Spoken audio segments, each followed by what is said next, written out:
근데 이게 문재인 대통령의 직접 지시예요. 그러니까 뭐 칼858기에 대해서는 우리가 워낙 많이 다룬 방송이기 때문에 뭐 우리 방송의 애 시청자분들이라면 다 아시는 이야기인데 이게 미얀마에서 바다에 가라앉아 있는 칼기 동체가 발견됐어요. 근데 그 지역에는 한 번도 민항기가 떨어진 적이 없는 데예요.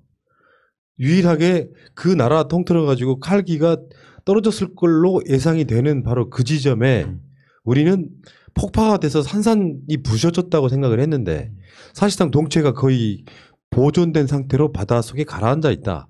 요거를 대구 MBC 이게 이제 칼기 관련해서 피해자 뭐 유가족 분들이 이제 계속해서 이런 찾는 작업을 하다가 나중에 대구 MBC하고 이제 서로 이렇게 그렇죠. 조인을 해서 요걸 밝혀내기 시작하고 저번 주인가요? 그 관련해서 뭐 이정인 대표라든지 이런 분들이 그 다스베이더 나와서 이야기를 했었잖아요. 그러니까 우리나라 역사의 어마어마한 사건인데 아직까지 유해조차 찾지 못한 이 사건에 대해서 드디어 대통령이 반응을 하신 거예요. 나는 이게 이렇게 역사가 바뀌어가고 있구나라는 생각이 들었습니다. 이게 발견되면요. 기본적으로 블랙박스 찾고 이렇게 되면은 칼858기 사건을 재조사해야 될 가능성이 높아진다고 생각합니다. 전면적으로 재조사를 해야 되는 거죠. 그러니까 이건 뭐 이렇게 아무리 감추려고 해도 드러날 수밖에 없는 재미있는 지점이라고 생각을 했었는데 이게 그 동체가 지금 있다는 그 위치를 추정하게 된 계기가 그 미얀마의 그 어민들이 그 지점에 대해 그 지점은 조업을 안 한다고 하잖아요. 거기만 가면 그물이 걸려가지고 찢어지니까. 그물을 버려야 되니까 거기에서는 왠지 모르지만 거기만 가면 그물을 잃게 되기 때문에 거기는 이제 그 주민들 나름의 어떤 조업 금지 구역으로 이렇게 소문이 난 곳이었는데 그걸 우리나라 관계자들이 들으면서 이상하다고 생각을 해서 조사가 시작된 거죠. 최근에 들은 가장 기쁜 뉴스였고요. 그 대구 MBC가 또 바로 못 갔던 게 예산 때문이라고 들었거든요. 거의 최소 1억 원 이상이 필요하다고 해서 네, 정부에서 빨리 현지 조사 나서 준다고 해서 정말 기뻤습니다. 그 수중 화면을 보면요. 이게 폭파일 수는 있어요. 근데 우리가 생각하지 유해가 하나도 발견되지 않을 만큼의 공중에서 어마어마한 폭파가 사실 불가능했을 가능성이 높아요. 네. 우리가 그 칼기 사건 해보면 그 이 핸드폰보다 조금 큰 파나소닉 라디오 이것도 두께는 이 정도밖에 안 되는 거기 그 물질로 칼기가 폭파됐다. 근데 유해는 발견이 안 됐다고 할 정도는 미스테리한 사건이잖아요. 근데 지금 그 물속에서 발견된 동체는 어떤 느낌이냐면 비상 착륙해서 바다에 그냥 빠진 느낌에 가깝다는 겁니다. 그러면 어떤 폭발이 있었는지 이런 것들에 대해서는 웬만한 게 다 풀릴 거라고 보는데 그러면 당시에 전두환 정부 정부라고 붙이는 것도 웃기네요.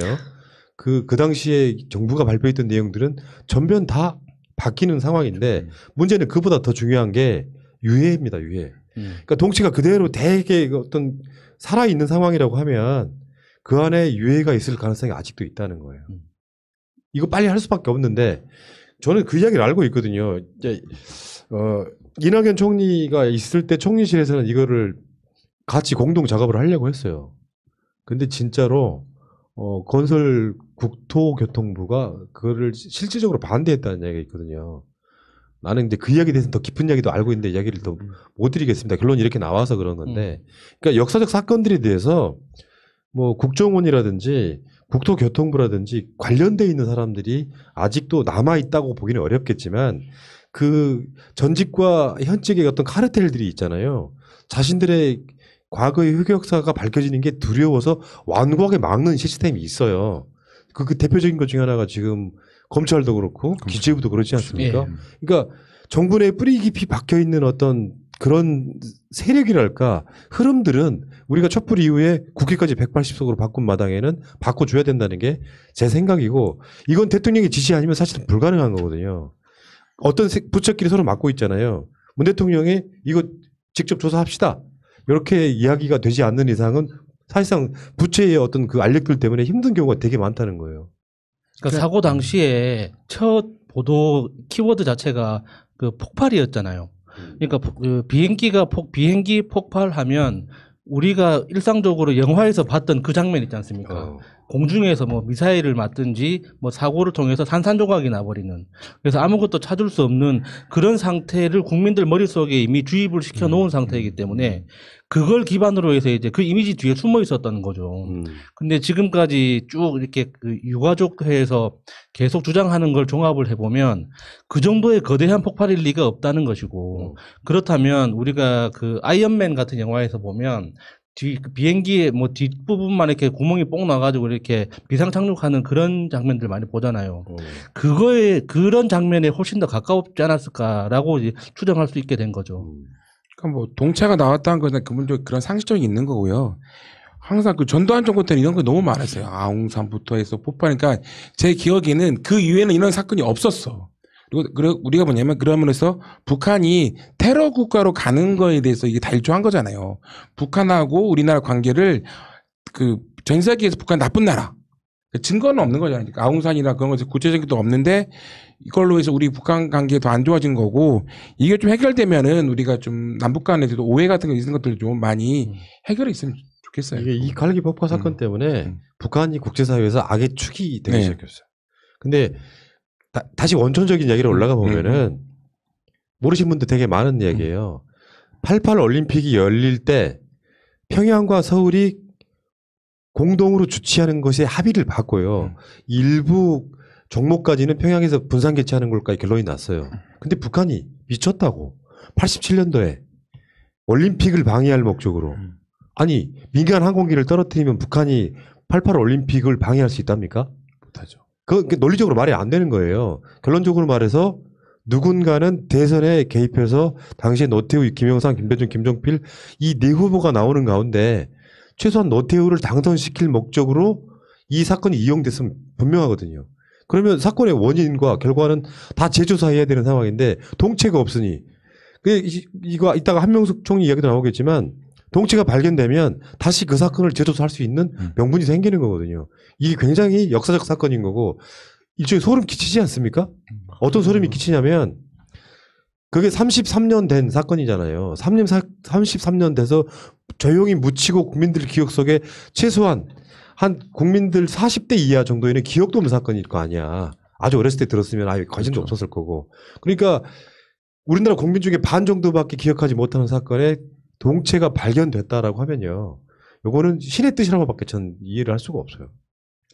아멘. 그러니까 저도 희한한 게 뭐냐면 그 87년이잖아요. 그때 중학생이었는데 분명히 60항쟁으로 호원철폐 독재차들을 부르짖고 노태우가 6.29 선언을 했는데 대통령은 노태우가 됐어요.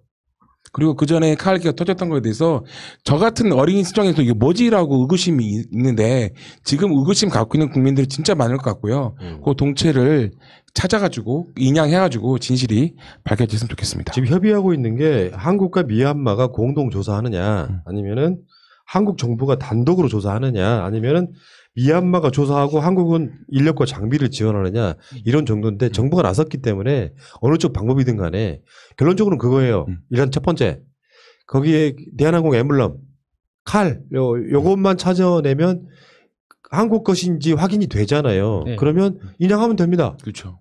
한국 이런 기술 충분히 있다고 보고요. 네, 거기 그 피해 지역 자체가 지금 인양한다면 인양 예정인 그 수심 자체가 깊지 않기 때문에 우리 기술로 충분히 이제 작업이 가능한데, 더 좋은 소식은 미얀마가 현재 처해 있는 정치적 상황상 대한민국 정부에 적극적으로 협조할 수밖에 없는 거죠. 그러니까 이 코로나 사태도 그렇고 미얀마로서는 어떤 식으로든 대한민국 정부와 긴밀한 관계를 맺어 놔야지만 경제적으로든 정치적으로든 의료적으로든 이게 다방면으로 이제 그 내부의 어려움을 해결할 수 있기 때문에 굉장히 좋은 기회거든요. 대한민국하고 인연을 맺을 수 있는.